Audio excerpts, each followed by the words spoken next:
Hey everyone, welcome back to my kitchen. Today we're making a healthy pumpkin pie. You'll need salt, protein powder, milk, canned pumpkin, eggs, and some sweetener. To start, add your canned pumpkin to a bowl, followed by some milk. I use almond milk. Next, give it a little stir. Add 3 eggs. Mix it up. Then add your protein powder,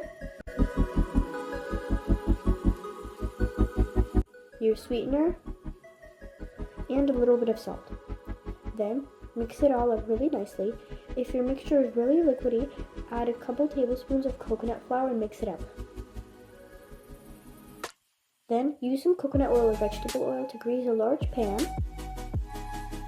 Pour your mixture in and spread it out evenly.